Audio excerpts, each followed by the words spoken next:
चिड़ियाघर के भालू और शेर की कहानी। एक शहर में एक चिड़ियाघर था। उस चिड़ियाघर में एक भालू एक शेर रहते थे। दूर दूर से लोग शेर और भालू को देखने के लिए चिड़ियाघर आते थे। चिड़ियाघर के मालिक का नाम छोटू था। छोटू बहुत ही लालची स्वभाव का आदमी था।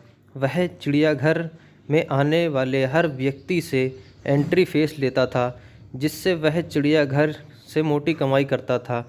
एक दिन की बात है, भालू बीमार हो गया। छोटू ने भालू का इलाज कराया, किंतु वह भालू को नहीं बचा सका। अब छोटू बहुत परेशान था। भालू के मर जाने के कारण चिड़ियाघर में आने वाले लोगों की संख्या में तेज़ी से कमी आ रही थी। छोटू ने सोचा कि अगर ऐसा ही चलता रहा तो एक दिन उसका चिड़ियाघर ही बंद हो जाएगा। छोटू ने आसपास के क्षेत्रों में दूसरे भालू की तलाश की, किंतु चिड़ियाघर के लिए उसे कोई भालू नहीं मिला।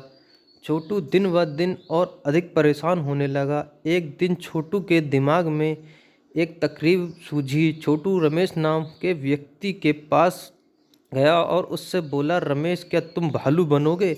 मैं तुम्हें इसके बदले बहुत सारा पैसा दूंगा। रमेश को छोटू की बात समझ में नहीं आई और बोला, मैं तो इंसान हूँ, मैं भालू कैसे बन सकता हूँ? रमेश की बात सुनकर छोटू हंसा और हंसते हुए बोला, भाई, तुम्हें सचमुच भालू नहीं बनना है। तुम्हें तो सिर्फ भालू के कपड़े पहनकर लोगों के सामने भालू जैसा दिखना है और भालू जैसा व्यवहार करना है। इसके बदले मैं तुम्हें बहुत सारा पैसा दूंगा, जिससे तुम्हारी गरीबी दूर हो जाएगी। पैसों के लालच में रमेश छोटू की बातों में आ गया और भालू के बनने के लिए तैयार हो गया। अब रमेश प्रतिदिन भालू के कपड़े पहनकर लोगों का मनोरंजन करता था और लोगों को यह लगता था कि यह असली भालू है। और चिड़ियाघर के इस भालू की खासियत दूर दूर तक फैल गई और चिड़ियाघर आने वाले लोगों की तेज़ी से इजाफा होने लगा। इस प्रकार छोटू और रमेश मिलकर मोटी रकम कमाने लगे। एक दिन भालू शेर के पिंजरे के ऊपर खड़ा होकर लोगों का मनोरंजन कर रहा था। तभी पिंजरे की छत टूट गई और भालू शेर के सामने जा गिरा। भालू बने रमेश को लगा कि अब शेर उसे खा जाएगा। डर के कारण रमेश रोने लगा। भालू बना रमेश जब रो रहा था तो उसके रोने की आवाज़ बिल्कुल इंसानों जैसी थी। तभी शेर भालू के पास आया और उसके कान में बोला, रमेश, तुम इस तरह रोओगे तो लोगों को समझ आ जाएगा कि तुम भालू नहीं हो, इंसान हो।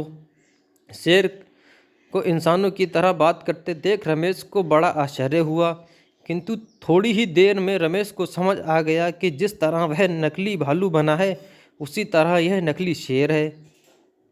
शेर और भालू का वार्तालाप चिड़ियाघर में आए लोगों ने सुन लिया और उन्हें समझ आ गया कि लोग उन्हें नकली भालू और शेर दिखाकर उल्लू बना रहे हैं।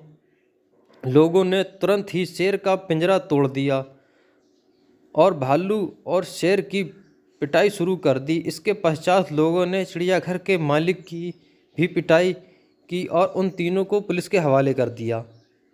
बच्चों, इससे हमें ये शिक्षा मिलती है कि बुरे काम का बुरा नतीजा हमेशा बुरा ही होता है, इसलिए बुरे कामों से हमेशा दूर रहना चाहिए। गाइस, हमारे चैनल पर अगर नए हैं तो हमारे चैनल को सब्सक्राइब कर लें। वीडियो अच्छी लगी हो तो वीडियो को लाइक करें।